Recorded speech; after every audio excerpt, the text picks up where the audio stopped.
Most gardeners are unknowingly starving their soil while pouring more and more fertilizer into it. That's the strange contradiction happening in thousands of gardens right now. People think the solution to weak plants and poor harvests is more nutrients, more compost, more liquid feeds, more boosters. But the truth is, the real problem usually isn't nutrients at all. It's water loss and unstable soil conditions. And honestly, one of the most powerful ways to fix that problem is something most modern gardeners have completely forgotten: stone mulch. Before we get into how this ancient technique quietly outperforms many modern fertilizers, I want to mention a small tool that saves me from making very expensive soil mistakes. I regularly use a 4-in-1 soil moisture meter, digital plant temperature, and soil moisture test, pH meter, and sunlight intensity with backlight LCD display in my beds and containers. It instantly shows me moisture levels, soil temperature, pH, and light intensity. This matters more than people think, because many gardeners assume their soil is dry or fertile based on guesswork. In reality, they're often watering too much, feeding too much, or planting in soil that's already out of balance. The meter removes that guesswork. I'll leave the exact one I use in the description if you want to check it out. Now let's talk about the technique that honestly completely changed how I manage moisture and soil stability. And well, it starts with rocks.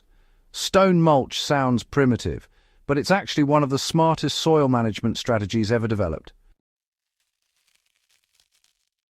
Long before modern fertilizers existed, farmers in dry regions used stones around crops to dramatically increase yields.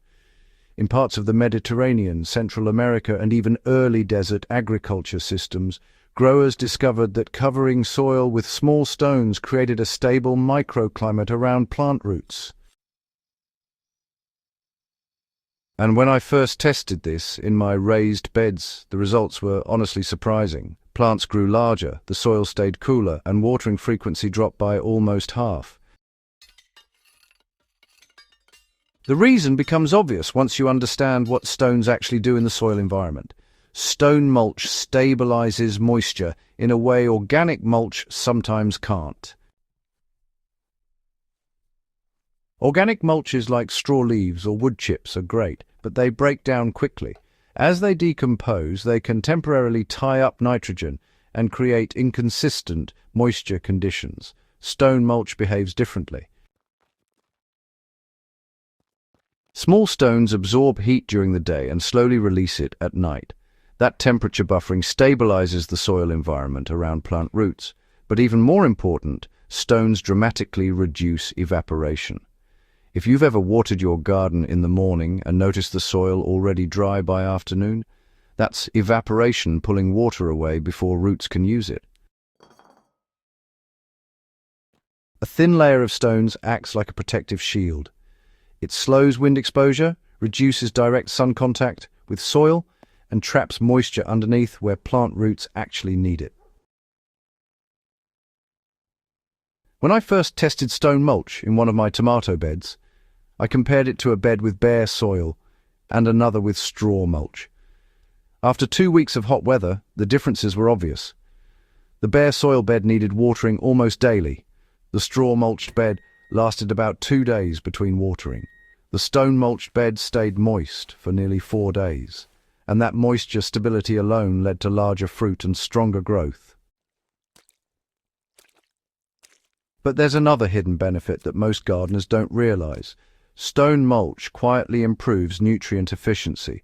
One of the biggest myths in gardening is that plants constantly need more fertilizer. In reality, most soils already contain plenty of nutrients. The real problem is that those nutrients are easily lost through leaching and runoff. When soil dries out and then gets re-wetted over and over, nutrients tend to move deeper into the soil profile, way down where those shallow-rooted vegetables just can't reach them. But stone mulch actually helps reduce that whole cycle.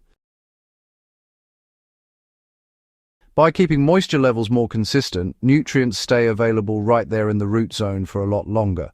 So your plants can actually absorb what's already in the soil instead of, well, forcing you to keep adding more and more inputs all the time.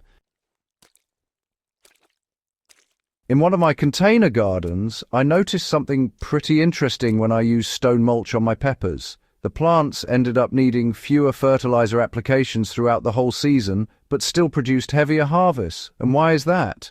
Well, it's because the soil moisture stayed stable enough for the roots to keep absorbing nutrients. Honestly, healthy roots are a whole lot more important than just constant feeding. Now here's the part most gardeners get wrong when they try this technique. They use the wrong size stones. Large rocks look nice, but they don't create the same moisture protection effect. The goal isn't decoration. The goal is coverage. The ideal stones are small, gravel-sized pieces, about the size of a pea to a marble. This creates a dense layer that shades the soil surface, while still allowing water to pass through easily during irrigation or rain. In raised beds, I usually spread a layer about 2 to 3 centimeters thick. That's enough to block evaporation without interfering with planting or watering.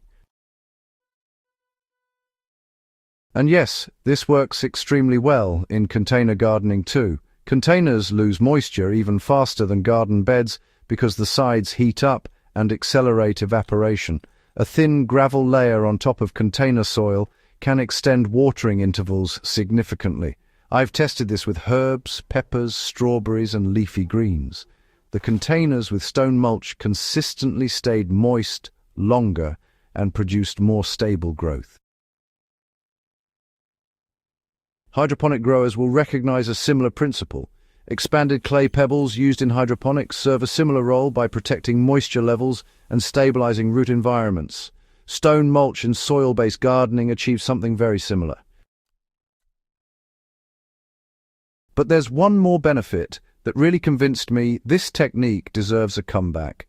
Stone mulch quietly improves soil biology. When soil stays consistently moist instead of constantly drying out, microbial life thrives. Beneficial bacteria and fungi are extremely sensitive to moisture fluctuations. When soil repeatedly dries out, microbial populations crash. Stable moisture means stable microbial activity, and that translates directly into better nutrient cycling, healthier roots, and stronger plants. In other words, the stones aren't feeding the soil directly, they're creating the conditions that allow the soil ecosystem to feed the plants more efficiently. This is why ancient agricultural systems that use stone mulch often produced surprisingly productive crops, even without synthetic fertilizers. The soil biology was doing the real work. Now, if you're wondering where this works best, I've found it especially powerful in 3 situations: hot climates where evaporation is constant, raised beds that dry out quickly, and vegetable gardens growing heavy feeders like tomatoes, peppers, eggplants, and squash. But it can also help stabilize delicate crops like lettuce and spinach that struggle in fluctuating moisture conditions. If you want to experiment with it, start with just one bed, add a thin gravel layer after planting, and compare it to a bed without it. Then, track your soil moisture levels. This is exactly where that soil meter I mentioned earlier becomes useful.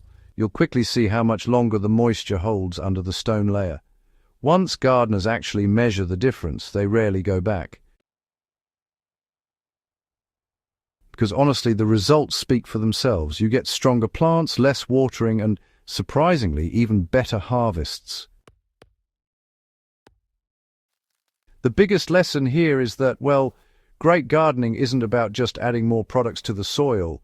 It's really about understanding the environment that roots live in, things like temperature, moisture, stability, and microbial activity. When those factors are balanced, plants can access the nutrients that are already present. That's actually why techniques like stone mulch, which were used for centuries before modern fertilizers existed, are starting to reappear in serious gardens again. Sometimes the most powerful solutions aren't new innovations, they're forgotten ones. So, if you enjoy learning practical techniques that actually improve yields and make gardening easier, go ahead and subscribe to the channel and share this video with another grower who's serious about their soil. Because once you start working with the biology and physics of the soil instead of fighting them, your garden starts working with you too.